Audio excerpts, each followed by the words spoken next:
Hello dear students, आज हम करेंगे H C Verma work and energy question number 53। और 53 क्या कहता है?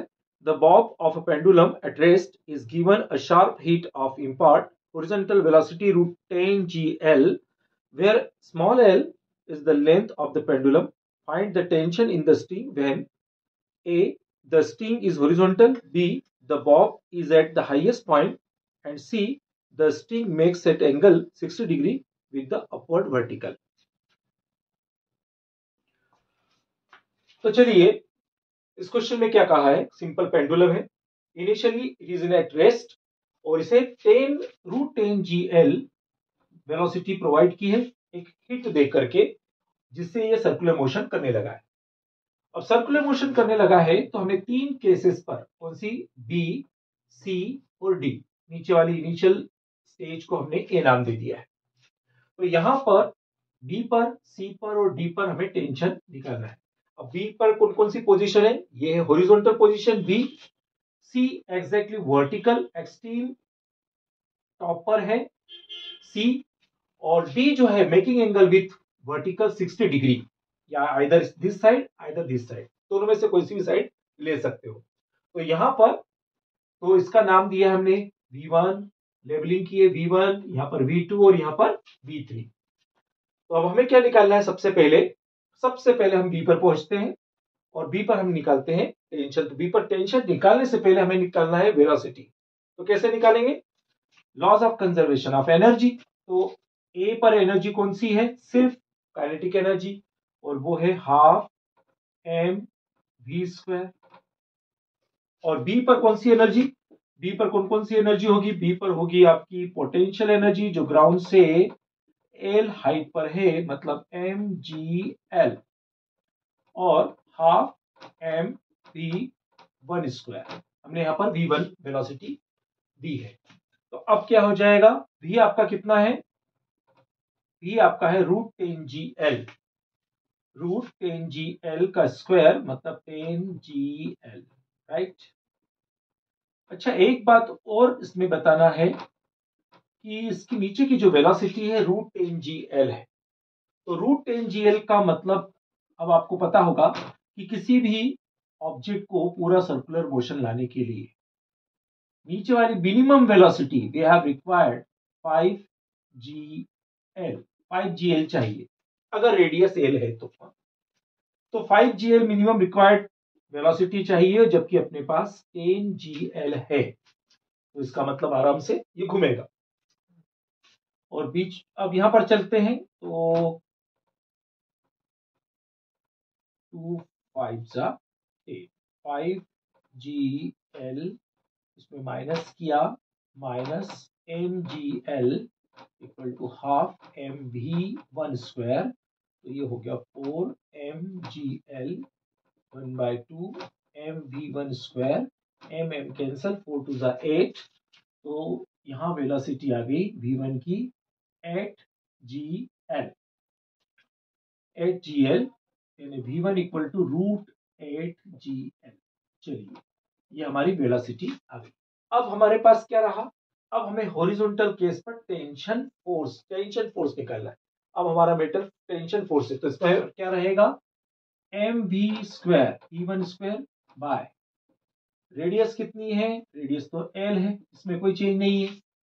सेंट्रीपिटल के लिए यहां पर ये वेलोसिटी आपकी V1 है, और यहां पर जो सेंट्रीपिटल प्रोवाइड करने वाला कौन है? यहाँ का फोर्स। तो ये फोर्स कितना हुआ यहाँ पर? तो हमें ये फोर्स निकालना है, तो ये अपना टेंशन फोर्स यहां पर निकलेगा, टेंशन। तो टेंशन एट बी, अब हमें टेंशन एट बी पर निकालना है, तो कितना हो जाएगा? एम एल, और V1 हमारा कितना निकला था?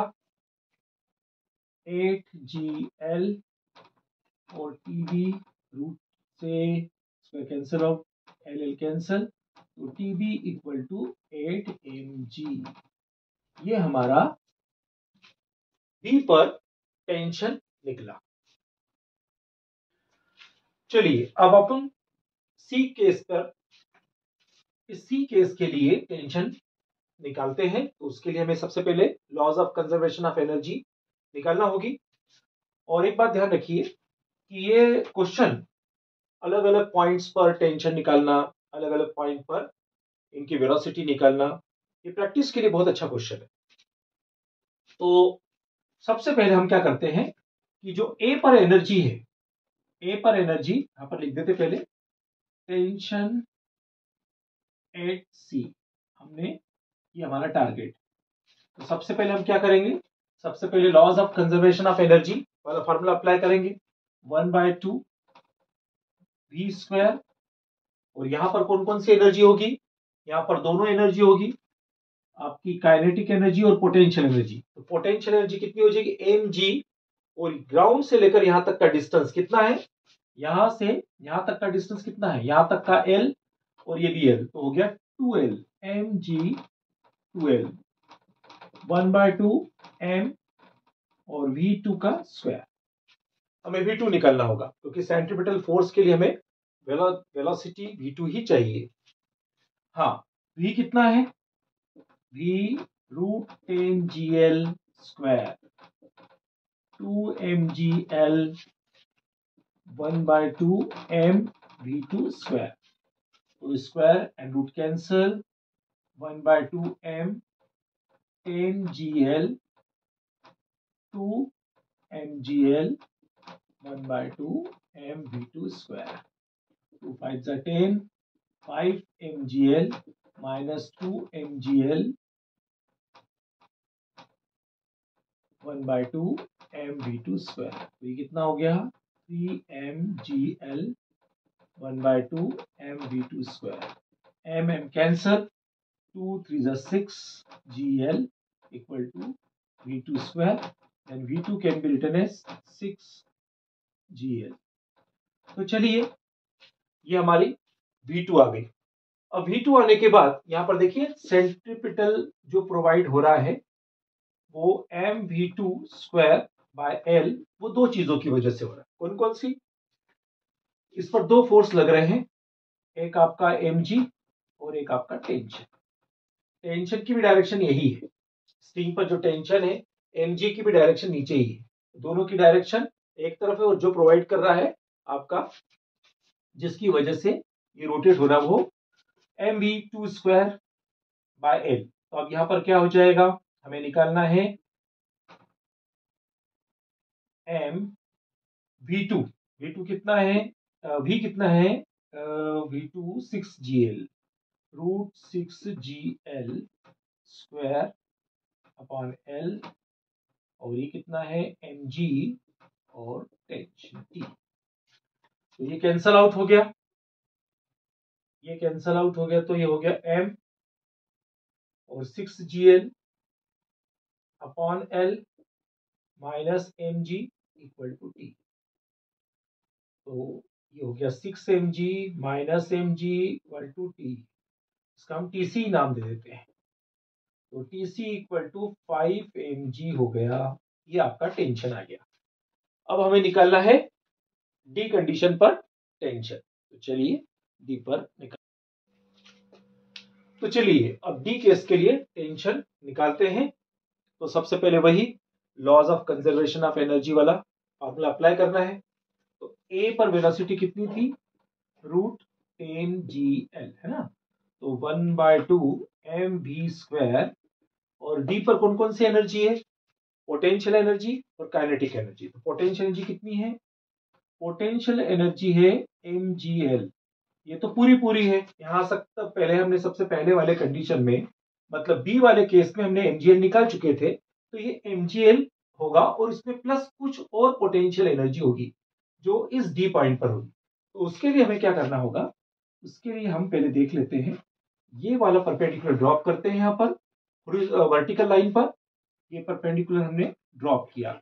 ये टोटल रेडियस सर्कुलर लूप की एल है, और ये एंगल 60 डिग्री है, ये एंगल 60 डिग्री है। तो अब क्या हो जाएगा, cos 60 डिग्री हमें निकालना है, ये base, base upon hypotenuse b by l, cos 60 1/2 means l/2। तो आपको b बेस मिल गया आपको l/2, मतलब mg l/2, ये हो गया आपका mgl/2। अब काइनेटिक एनर्जी 1/2 mv3 तो अब कितना हो जाएगा 1/2 mv2 3mgl/2 1/2 mv3 v की वैल्यू कितनी है √10gl तो root and square cancel 10gl 3/2 mgl plus 1/2 mv3 2 5 10 तो यहां पर वैल्यू आ गई आपकी 5 mgl minus 3/2 mgl equal to 1/2 mv3 तो 5 2 10 10 minus 3 7 7/2 mgl equal to 1/2 mv3 m cancel 2 2 cancel 7gl equal to v3 equal to 7gl ये आ गया आपका v3। अब हमें निकालना है टेंशन। चलिए तो फिर हम डी कंडीशन पर टेंशन निकालते हैं।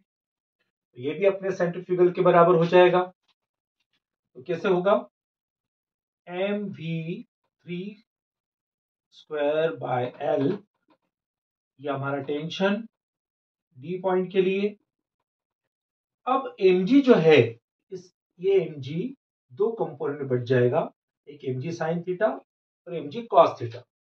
mg cos थीटा जो है टुवर्ड्स टू द सेंटर, तो हम यहाँ पर mg cos 60 वाला लेंगे, है ना, क्योंकि ये टेंशन के साथ में along with टेंशन चल रहा है। तो आप क्या करेंगे v3 7gl square and root cancel out each other, l td ng cos 60 means 1/2। चलिए ये 2 हो गया, l कैंसल, तो ये कितना हुआ 7mg minus mg/2 equal to td, मतलब डी पॉइंट पर टेंशन। तो ये कितना हुआ 7mg और ये हो गया 0.5 mg मीन्स 6.5 mg, ये आपका टेंशन हो गया। तो यहां पर हमने ए, बी, सी और डी तीनों पर टेंशन कैलकुलेट कर लिया। आई होप सो आपको सवाल समझ में आ गया होगा। इसी प्रकार अगले क्वेश्चन की लिंक के लिए आप इसे शेयर करें, सब्सक्राइब करें, लाइक करें और कमेंट बॉक्स में जरूर लिखें अगले जो क्वेश्चन चाहिए या जो कोई प्रॉब्लम हो, डाउट्स हो, तो उसमें जरूर शेयर करें। Thank you.